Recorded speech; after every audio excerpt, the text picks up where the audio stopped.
कूड़ा बीनने वाला आदमी बस यूं ही एक सोडा कैन को हल्के से ठोकर मारता है, लेकिन किस्मत देखो वो कैन हवा में बिल्कुल परफेक्ट एंगल से फिसलता हुआ जाता है। पूरे 1 लाख बार घूमने के बाद वो सीधा झंडे के ऊपर रखी फुटबॉल को टच करता है। अगले ही सेकंड फुटबॉल अपनी इनर्शिया से सीधा गोल पोस्ट में जा गिरती है। जब लोग वहां पहुंचे तो पता चला कि वो गेम का सदियों पुराना अनसॉल्वेबल पजल जो कोई हल नहीं कर पाया था, वो एक झटके में सॉल्व हो गया। अब बस एक काम बचा था, जिसने ये किया है उसे ढूंढ लो, क्योंकि वही टीम को वर्ल्ड चैंपियन बना सकता है। लेकिन किसी को पता ही नहीं था कि सामने खड़ा ये मिडिल एज कूड़ा बीनने वाला आदमी वही इंसान था जिसे वो ढूंढ रहे थे। असल में 10 साल पहले उसके भाई ने उसे धोखा दिया था और उसकी इमेज पूरी तरह बर्बाद कर दी थी। तब से उसने फुटबॉल छोड़ दिया और लाइमलाइट से दूर हो गया। फिर एक रात वो एक सड़क किनारे बीबीक्यू स्टॉल पर खाना खाने गया। तभी उसने देखा कि कुछ गुंडे एक औरत और उसकी बेटी से जबरदस्ती प्रोटेक्शन मनी मांग रहे थे। जब ऐसा लगा कि लड़की के साथ कुछ बुरा होने वाला है, तभी उस आदमी ने फुटबॉल से सीधा गुंडे के सिर पर वार कर दिया। गुंडा गुस्से में आ गया और अपने आदमियों को उस आदमी को सबक सिखाने का हुक्म दिया, लेकिन उस आदमी ने सिर्फ एक फुटबॉल के सहारे सबको चकमा दे दिया। जब उसके गुंडे हारने लगे तो वो गुंडा खुद गाड़ी लेकर उसे कुचलने के लिए दौड़ पड़ा, लेकिन आदमी हिला तक नहीं। उसने बस फुटबॉल को गाड़ी की तरफ किक मारी। गुंडा जितना एक्सेलरेटर दबा रहा था, गाड़ी उतनी ही पीछे जा रही थी। पूरे 10 मीटर तक गाड़ी पीछे धकेल दी गई। तभी गुंडे को समझ आया कि ये कोई मामूली इंसान नहीं है। वो झट से गाड़ी से उतरा और घुटनों के बल बैठकर माफी मांगने लगा। सब कुछ खत्म होने के बाद वो आदमी वहां से चुपचाप निकल गया। जाते जाते उसने लड़की को वो फुटबॉल दे दी। समय बीतता गया। देखते ही देखते 10 साल निकल गए। उस इंसान की उस रात की एक झलक ने लड़की की पूरी जिंदगी बदल दी। वो लड़की अब फुटबॉल एसोसिएशन की प्रेसिडेंट बन चुकी थी और सालों से फुटबॉल के भगवान को ढूंढ रही थी। लेकिन इतने सालों में उसका कोई अता पता नहीं चला। किसी को नहीं पता था कि असल में वो फुटबॉल का लेजेंड वही मैदान में रहकर बस कूड़ा उठाने का बहाना कर रहा था। जब मैदान खाली होता तब वो अपनी असली स्किल दिखाता और इसी तरह बस एक सोडा कैन को किक मारकर उसने वो नामुमकिन गेम हल कर दिया। जिस किसी को भी ये खबर मिली वो दंग रह गया। सबको लगा कि चाइनीज फुटबॉल में कोई नया फुटबॉल गॉड आ गया है। लेकिन जब सबने झंडे के ऊपर देखा तो और भी ज्यादा हैरान हो गए। कोई यकीन नहीं कर पा रहा था कि जिसने इस मुश्किल पजल को सॉल्व किया उसने सिर्फ एक सोडा कैन का इस्तेमाल किया था। उसी वक्त एरिना के ओनर को समझ आ गया कि अगर वो इस मास्टर को ढूंढ ले और उसे चाइना की टीम को लीड करने के लिए मना ले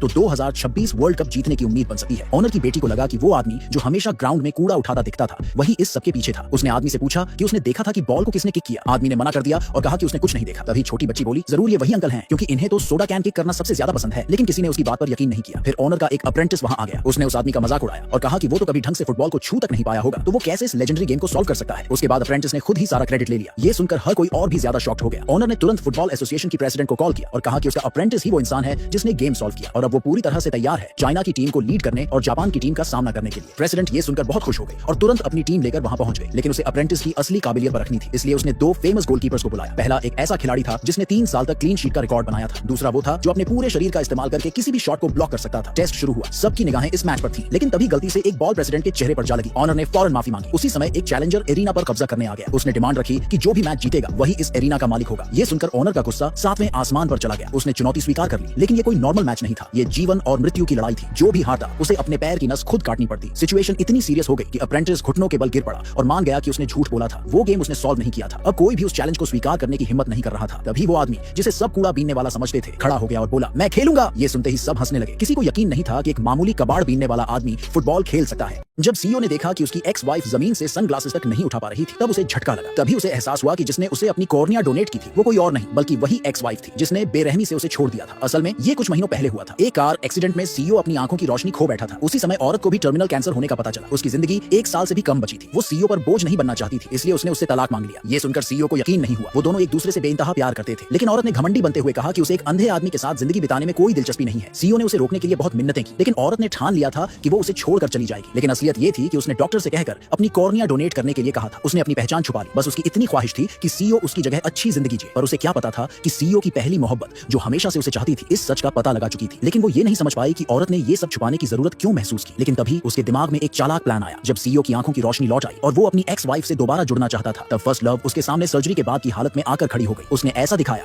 जैसे उसने ही सीईओ को अपनी कॉर्निया डोनेट की हो। सीईओ को इस पर यकीन हो गया। लेकिन जब फर्स्ट लव ने मौके का फायदा उठाकर सीईओ से अपने प्यार का इजहार किया तो सीईओ इसे बर्दाश्त नहीं कर पाया और उसे दूर धक्का दे दिया। फिर तुरंत ही उसने उसे सहारा देकर उठाया और वादा किया कि जैसे ही वो अपनी एक्स वाइफ से मिलकर सब क्लियर कर लेगा वो वापस आकर फर्स्ट लव का ध्यान रखेगा। इसके बाद सीईओ जल्दी से अपनी एक्स वाइफ के पास जवाब मांगने के लिए पहुंचा। लेकिन जब वो घर पहुंचा तो जो नजारा उसने देखा उससे उसके अंदर गुस्से की आग भड़क उठी। उसकी एक्स वाइफ किसी और आदमी के साथ थी। गुस्से में सीईओ ने आगे बढ़कर उस आदमी को जोरदार मुक्का मारा। उसने औरत से जवाब मांगा कि आखिर उसने उसके साथ ऐसा सलूक क्यों किया। फाइनली अब तो उसकी आंखें पूरी तरह ठीक थी, लेकिन औरत ने ठंडे दिल से जवाब दिया कि उसे सीईओ से प्यार किए हुए बहुत वक्त हो गया। सीईओ को पूरी तरह यकीन दिलाने के लिए उसने उसी आदमी को सबके सामने किस कर लिया। उसने सीईओ का मजाक उड़ाया और कहा कि वो बस उसकी करियर की सीढ़ी भर था, उससे ज्यादा कुछ नहीं। फिर औरत ने कहा कि अगले दिन वो दोनों जाकर तलाक फाइनल कर देंगे। ये कहकर वो ठंडे दिल से सीईओ को अकेला छोड़कर उस आदमी के साथ चली गई और सीईओ रोता रह गया। और उसे क्या पता था कि औरत ने असल में उसे धोखा नहीं दिया था। वो आदमी सिर्फ उसकी क्लोज फ्रेंड का बॉयफ्रेंड था। औरत ने ये सब इसलिए किया ताकि सीईओ तलाक के लिए मान जाए। अगले दिन सीईओ तय समय पर सिविल अफेयर्स ब्यूरो पहुंचा, लेकिन उसने देखा कि औरत ने पूरे वक्त सनग्लासेस पहने रखे थे। यहाँ तक कि साइन करते वक्त भी उसने जरूरी फील्ड्स नहीं भरे और जब वो उठी तो वो कुर्सी से टकरा गई। सीईओ को तुरंत शक हुआ कि कुछ गड़बड़ है, इसलिए उसने चुपचाप उसका पीछा किया। जब औरत सड़क पार कर रही थी तभी एक इलेक्ट्रिक साइकिल उसे टक्कर मारने वाली थी, लेकिन सीईओ ने वक्त पर पकड़कर उसे बचा लिया। इसी दौरान औरत के सनग्लासेस जमीन पर गिर गए। औरत तुरंत नीचे बैठकर उन्हें ढूंढने लगी, लेकिन वो एक अंधे इंसान की तरह उन्हें तलाश रही थी, जैसे उसे कुछ दिख ही नहीं रहा था। तभी उसकी क्लोज फ्रेंड वहां पहुंच गई और उसकी मदद की। उसी वक्त झूठ मूठ अंधी बनने वाली फर्स्ट लव फिर से सामने आ गई। उसने नाटक करते हुए औरत से गुजारिश की कि वो सीईओ को तलाक ना दे, लेकिन औरत ने बस उसे धक्का देकर हटा दिया। सीईओ गुस्से में भर गया और बोला कि अब फर्स्ट लव उसकी सबसे बड़ी हमदर्द है। उसने औरत को ताना दिया कि वो इतनी बेरहम क्यों बन रही है। औरत तब हैरान रह गई जब उसने सुना कि सीईओ को लगता है कि फर्स्ट लव ने उसे अपनी कॉर्निया डोनेट की थी। क्लोज फ्रेंड सच बताने वाली थी, लेकिन औरत ने उसे रोक दिया क्योंकि सीईओ को यकीन था कि औरत ने उसे धोखा दिया है। उसने जल्द ही फर्स्ट लव से शादी कर ली। शादी की पहली रात जब सीईओ नशे में था, फर्स्ट लव ने देखा कि उसके फोन पर औरत का मैसेज आया था। उसमें लिखा था कि असली डोनर फर्स्ट लव नहीं बल्कि औरत खुद थी। फर्स्ट लव ने वो मैसेज चुपचाप डिलीट कर दिया और इस राज को पूरी तरह छुपा लिया। अगले दिन जब औरत मेडिकल चेकअप के लिए गई तो उसे पता चला कि वो 2 महीने की प्रेग्नेंट थी, लेकिन उसने सीईओ को कुछ नहीं बताया। संयोग से उसी दिन सीईओ फर्स्ट लव के साथ अपनी आंखों का फॉलोअप चेकअप कराने गया। डॉक्टर की टेबल पर उसे एक मेडिकल रिपोर्ट दिखी। उसमें लिखा था कि औरत जो कैंसर से जूझ रही थी, उसने अपनी कॉर्निया उसी इंसान को डोनेट की थी जिससे वो सबसे ज्यादा प्यार करती थी। उसी पल सीईओ को एहसास हुआ कि उसने औरत को गलत समझ लिया था।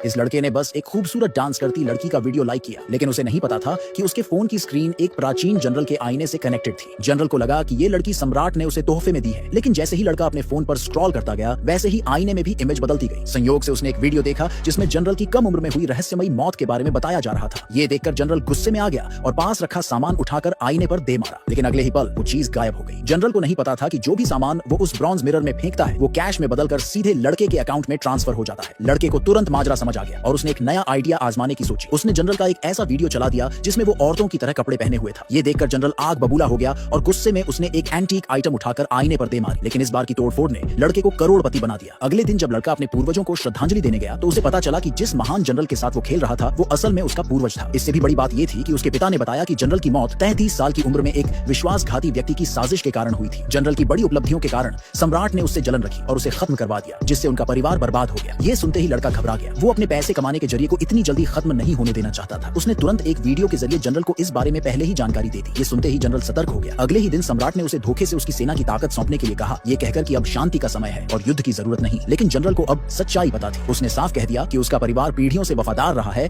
और उसके हाथों में आई हुई सैन्य शक्ति को यूं ही खत्म नहीं किया जा सकता। सम्राट को जनरल की ताकत का अंदाजा था, इसलिए वो उस पर ज्यादा सख्ती नहीं कर सकता था। इसी वजह से उसने जनरल को खुश करने के लिए 10,000 सोने की तीलियां और 4 खूबसूरत लड़कियां इनाम में भेज दी, ताकि सेना में संतुलन बना रहे। जनरल समझ गया कि अगर उसे उस लड़के की चेतावनी नहीं मिलती तो आज उसकी मौत पक्की थी। एहसान चुकाने के लिए उसने सम्राट से मिले सारे इनाम उस लड़के को भिजवा दिए। लड़के ने पहले ही एंटीक चीजों को बेचकर काफी पैसा कमा लिया था, जिससे उसने अपने माता पिता को एक शानदार विला में शिफ्ट कर दिया। वो अपने नए लाइफस्टाइल का मजा ले ही रहा था कि तभी 4 सुंदरियां उसके घर आ गईं। उन्हें देखकर लड़का खुश तो बहुत हुआ, लेकिन इससे पहले कि वो एंजॉय कर पाता, उसे उनसे एक चौंकाने वाली खबर मिली। जनरल ने न सिर्फ अपनी सैन्य ताकत बचा ली थी, बल्कि सम्राट को एक तरह से धमकी भी दे दी थी। लड़का समझ गया कि अगर वो अपने पैसे कमाने के जरिए को बचाना चाहता है तो उसे कुछ और करना पड़ेगा। उसने फिर से इतिहास की किताबें पढ़नी शुरू की और पता लगाया कि 10 दिन बाद सम्राट जनरल की हत्या करवाने वाला था और उसके पूरे परिवार का सफाया करने वाला था। इस तबाही को रोकने के लिए लड़के ने तुरंत जनरल को मैसेज भेजा कि सम्राट उसे मारने के लिए एक खास रखेल भेजने वाला है जो उसे जहर देने की कोशिश करेगी। साथ ही लड़के ने उन 4 सुंदरियों से आधुनिक हथियार बनाने की प्रक्रिया लिखवाई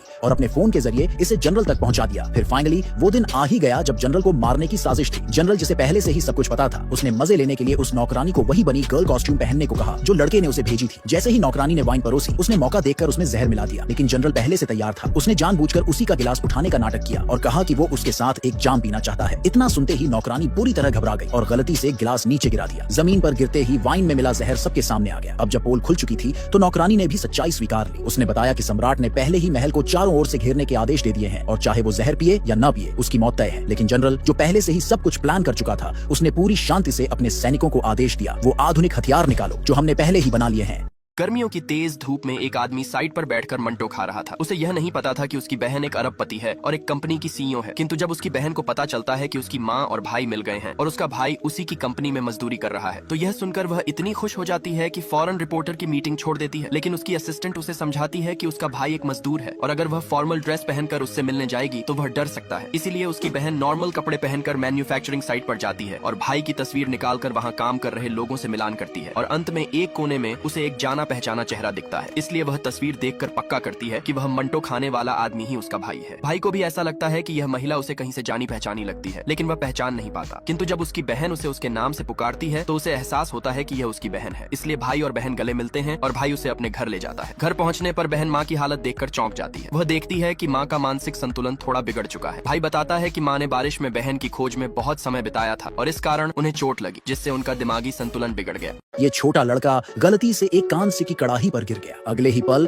वो 500 साल पहले के एक प्राचीन शाही शहर में पहुंच गया। उस वक्त वहां के आपदा पीड़ित लोग आसमान से मुक्ति की प्रार्थना कर रहे थे। अचानक जब उन्होंने उस छोटे लड़के को कड़ाही से निकलते देखा तो उन्हें लगा कि ये कोई अमर बच्चा है। लड़के को उन प्राचीन पीड़ितों पर दया आई तो उसने अपने बैग से सारे स्नैक्स निकालकर उन्हें दे दिए। उसके पास फ्राइड चिकन था, साथ ही पोटैटो चिप्स भी। ये स्वादिष्ट चीजें प्राचीन लोगों ने पहले कभी नहीं चखी थी। सम्राट ने तुरंत अपने मंत्रियों और पीड़ितों के साथ मिलकर लड़के का धन्यवाद किया। अचानक सम्राट की नजर लड़के के गले में पड़े हार पर पड़ी, जो उसे बहुत जाना पहचान सा लगा। उसने तुरंत पूछा कि ये हार कहां से आया। पता चला कि कुछ साल पहले सम्राट एक सपनों के लोक में पहुंचा था और वहां उसने एक नशीली दवा से बेहोश महिला को बचाया था। बाद में दोनों ने नशे की हालत में संबंध बनाए। फिर सम्राट ने उस महिला को देश का खजाना, वो हार तोहफे में दिया था। हार को दोबारा देखकर सम्राट को यकीन हो गया कि वो कोई सपना नहीं था। लड़के ने अपनी माँ की सलाह याद की और हार छुपा लिया। उसने कहा कि उसके गांव में ऐसे बहुत सारे हार हैं। तब जाकर सम्राट का शक दूर हुआ। अचानक लड़का आगे बढ़ा और सम्राट की आस्तीन पकड़ ली। उसने जिद की कि सम्राट उसकी माँ से शादी करे ताकि वो उसका बाप बन सके। सम्राट डर गया और बोला कि वो देवी को अपवित्र करने की हिम्मत नहीं कर सकता। लेकिन लड़के ने कहा कि सम्राट बहुत हैंडसम है,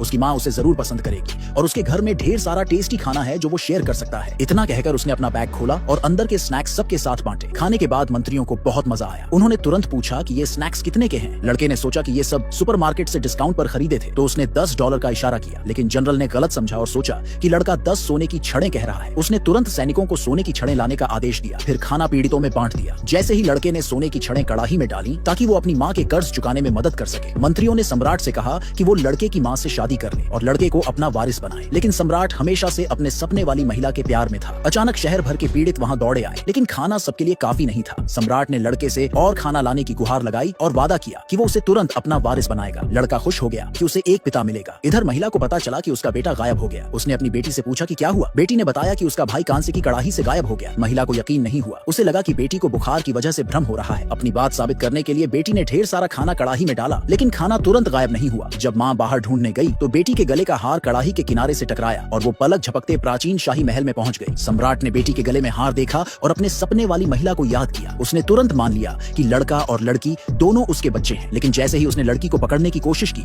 वो वापस आधुनिक दुनिया में पहुंच गई। उसने अपनी माँ को बताया कि कांस्य की कड़ाही समय और स्थान में सफर कर सकती है। उसने ये भी कहा कि उसका छोटा भाई आपदा पीड़ितों से घिरा हुआ है। पीड़ितों की मदद के लिए लड़की ने प्राचीन काल से लाया हुआ सोना निकाला। माँ ने तुरंत सोना बेचकर खाना खरीदा। फिर बेटी से कहा कि वो खाना प्राचीन काल में ले जाए। ये देखकर सब खुश हो गए। जब सम्राट ने खाना पीड़ितों में बंटवाया तो पता चला कि लोगों के पास गर्म कपड़े नहीं है। फिर भी लोग दुश्मन सेना के सामने हार मानने को तैयार नहीं थे। उनकी हालत देखकर लड़के ने कहा कि उसकी माँ और कपड़े खरीद सकती है। तो वो अकेले आधुनिक दुनिया में लौटा और अपनी माँ को प्राचीन काल की सारी बातें बताई। तब जाकर महिला को समझ आया कि जिस आदमी ने उसके साथ काम 25 किया था वो कोई और नहीं बल्कि 500 साल पहले का वो प्राचीन सम्राट था।